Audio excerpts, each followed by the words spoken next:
এই ২০ কোটি মানুষের দেশে আমাদের ভবিষ্যৎ প্রজন্ম আছে।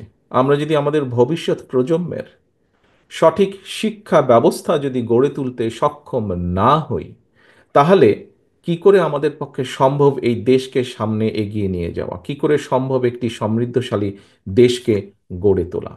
অবশ্যই আমাদের এই বিষয়ে ডিবেট থাকা উচিত। অন্তত এই বিষয়ে আমাদের শুধু ডিবেট নয়, প্রত্যেকটি দলের পক্ষ থেকে একটি কর্ম পরিকল্পনা থাকা উচিত যে আমরা কি ধরনের শিক্ষা ব্যবস্থা। আমরা বলি অনেক সময়, বক্তব্যের মধ্যে বলি উৎপাদনমুখী শিক্ষা ব্যবস্থা। ফাইন, যদি উৎপাদনমুখী শিক্ষা ব্যবস্থা হয়ে থাকে তাহলে সেটি কি, আর একটু ডিটেইল আমাদেরকে করা উচিত।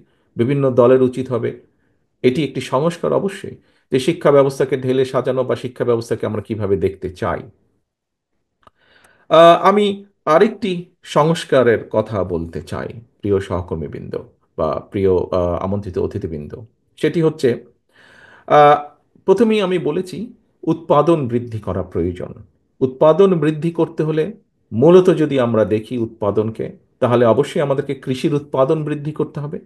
২০ কোটি মানুষকে যখন আপনার খাদ্য সংস্থান যদি করতে হয়, ২০ কোটি মানুষের খাদ্য সংস্থান, যেটি খাদ্য পণ্য দ্রব্য মূল্য সব কিছুকে যদি, দ্রব্যকে যদি সহনশীলতার মধ্যে রাখতে হয়, সাপ্লাই যদি রাখতে হয়, তাহলে অবশ্যই আমাদের কৃষির উৎপাদন বৃদ্ধি করতে হবে। কৃষির উৎপাদন কিভাবে আমরা বৃদ্ধি করব? শহীদ রাষ্ট্রপতি জিয়াউর রহমান শুধুমাত্র খাল খননের মাধ্যমে কৃষককে অনেক কয়েকটি কাজ করেছিলেন, কিন্তু খাল খননের মাধ্যমে যেই জমিতে এক ফসলই হতো সেখানে দুটি ফসল হয়েছে, সঠিক সময়ে পানি সরবরাহ করার মাধ্যমে। যে জমিতে দুটি ফসল হতো সেখানে তিনটি হয়েছে। খাল খননের মাধ্যমে বন্যাকে নিয়ন্ত্রণ করা সম্ভব হয়েছে। বন্যাকে নিয়ন্ত্রণ করার মাধ্যমে দেশে যেটি হয়েছে, কৃষক প্রতি বছর ক্ষতিগ্রস্ত হয়নি, ফলে ধীরে ধীরে কৃষকের অর্থনৈতিক মেরুদণ্ড মজবুত হয়েছে। আমন্ত্রিত অতিথিবৃন্দ, সম্মানিত অতিথিবৃন্দ, আপনাদের কি একবারও মনে হয় না যে যেই কথাটি মাত্র আমি বললাম, খাল খনন থেকে শুরু করে কৃষির কিভাবে উৎপাদন বৃদ্ধি করা যায়, এগুলিও সংস্কার? আমি তো মনে করি একজন রাজনৈতিক কর্মী হিসেবে এটি অনেক বড় একটি সংস্কার। একই সাথে যদি আমরা চিন্তা করি, একই সাথে যদি আমরা চিন্তা করি, বাংলাদেশের ঢাকা শহরের পাশেই আছে আরশোলি। আপনারা দেখেছেন এখানে কতগুলো ইন্ডাস্ট্রি আছে, এছাড়াও বিভিন্ন জায়গায় ইন্ডাস্ট্রি আছে। আমাদেরকে শিল্পের বিষয়ে বোধহয় চিন্তা করা উচিত।